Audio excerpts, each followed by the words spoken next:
With the Vancouver Canucks and Edmonton Oilers matchup just a few days away, we get some insights on their practice and how they look to contain the Oilers. And Jonathan Lekkerimaki gets an award that puts him up with elite company. We'll get into this later on this episode. Before we start, I just want to say to thousands of you watching that aren't subscribed, if you're enjoying this daily content on the Vancouver Canucks, make sure to go down and hit that subscribe button. We'll be here all season long giving you updates from all around the team. But with that, let's hop straight into the first topic today, which is Canucks prepare for the Oilers.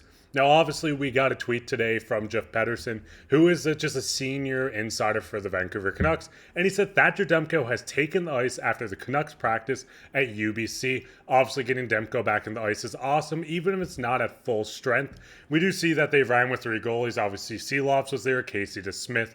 They're the third goaltender, and they were joined by Thatcher Demko, who continues to rehab from his Game 1 knee injury. Demko was not facing any shots at the stage of his recovery, dropped into the butterfly on occasion, but most of his work was conditioning, skating, in full gear, which on its own is great to see that Demko is actually back on the ice, and this is not holding him off the ice, and it is encouraging on possibly getting him back.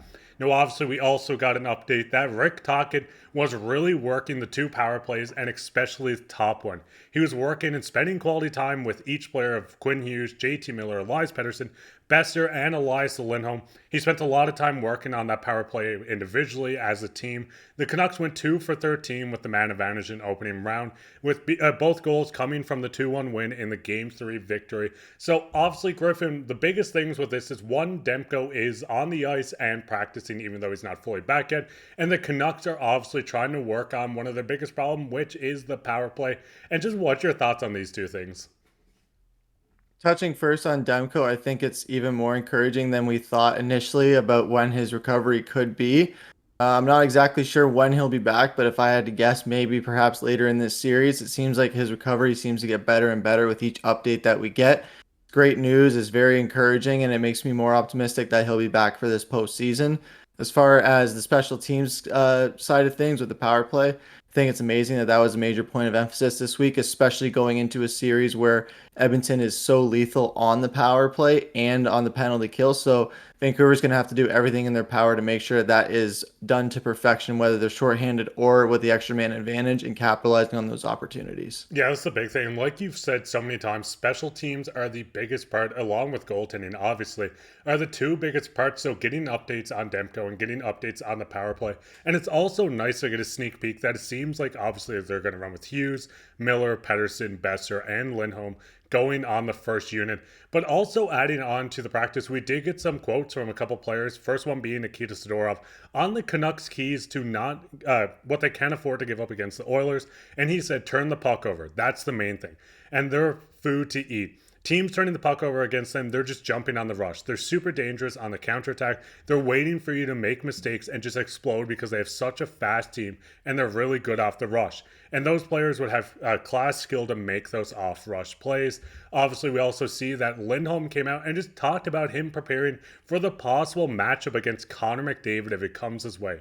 His speed is really dangerous. He's a really good player. Obviously, there are times when a player like that, through 7 games, he's going to have his moments. So shift, focus, and every time he's out there, he's pretty dangerous. And just what's your thoughts on Zadorov, just saying how they really need to clean up their play against a team that's really going to jump on the rushes? And what's your thoughts on Lindholm, maybe taking the matchup head-to-head with Connor McDavid? Touching first on what Zadorov said, he's absolutely right. Puck security is going to be a major element of this series, especially in the neutral zone. We saw Vancouver struggle with maintaining and controlling the neutral zone against Nashville. They cannot allow that against Edmonton because, frankly, Edmonton is much faster and tougher than Nashville is. Maybe not more physical, but they definitely are faster, and it's going to be very tough to stop them in the neutral zone if they get those loose pucks. We've also seen that Vancouver did struggle a bit with corralling their passes in the series against Nashville. They're definitely going to have to control those bouncing pucks and their passes because they don't. Again, you don't want to give up those passes, whether they're in the neutral zone or the offensive zone, because again, McDavid is one of those players that could end up from end to end in the blink of an eye and you wouldn't even know it. So it's going to be very difficult to stop that and maintain that, but as long as the guys just stay focused and don't get too flustered, maintain and keep how they've been playing all year, especially against Edmonton. What worked in the regular season and worked for a reason. Just got to do that with adding a little bit more perfection to that power play and other offensive elements. As far as what Lindholm said in regards to McDavid. I think it's interesting to take this David and Goliath matchup almost with McDavid versus Lindholm. I love that he's being ballsy and taking it head on and just addressing the noise before the series starts. It also gives a matchup to look forward to heading into it, as far as for the fans and for players and everyone watching on the journalism boards and on the TSN boards and everything else. It's going to be a great series, and I cannot wait to see these players go head to head. Yeah, I know the big thing with Lindholm too is a lot of fans were down and out at him halfway through the season. Well, halfway after acquiring him, I should say. A lot of people weren't happy. He stepped up his game, but this is his matchup. He's known as a defensive two-way guy that can still score outputting like on offense, stuff like this. But I think this is where his specialty is going to come in, and fans are truly going to fall in love with him. But what's your guys' thoughts on all this? What's your thoughts on Demko maybe being back at some point in the second round now that he's on the ice? What's your thoughts on them working on the power play? What's Zadorov said? The matchup of Lindholm and McDavid. Let us know down in the comments. But with that, we'll hop straight into the second topic today, which is Jonathan Lekkerimaki wins award.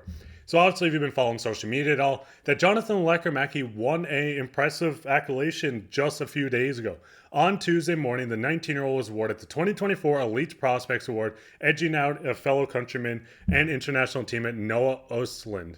Now with this is an award that's awarded to is awarded to the top junior player in the SHL. Lekkerimaki is on a list of a lot of notable names. This started being given out in 2013. We've seen William Karlsson, who has had an outstanding career in the NHL, Wenberg, Gustav Forsling, Joel Eriksson-Ek, no one other than Elias Pettersson, Mo Seider, and then Leo Carlsson, who was just drafted as a top 3 pick this season. Obviously, this is a great award to be on. And Jonathan Lekkerimaki, if you don't know who he is, I'm sure you do. You can skip this part if you heard me say it about 50 times already this season. Lekkerimaki is 19 years old, right-handed shot. He's 5'11", 172 pounds. He was drafted 15th overall by the Vancouver Canucks this season. If you want to look down at the bottom, just like the highlights of his awards, obviously this season in the SHL in 46 games, he had 19 goals, 12 assists, 31 points. He had the most points and most goals by a junior player in the SHL. He had 2 points with Abbotsford when he did come over. He made the World Junior Finals with Team Sweden against Team USA, leading the entire tournament with 9 goals and coming out with a silver medal. But just seeing his continued development, how much he's improving, going from Abbotsford, playing in the SHL in the Tier 1 league with Abro, playing in the World Juniors, and now on Sweden's World Championship roster. Are you excited for this guy to finally make the Canucks roster, maybe early as next season, Griffin? I can't wait to see him in a Canucks jersey sooner than later. I think he just continues to just emerge as a rising star, not only in the SHL, but as a future NHL prospect who is going to be a force to be reckoned with once he gets to the show. He's in amazing company already with those award winners, including our very own Elias Pettersson.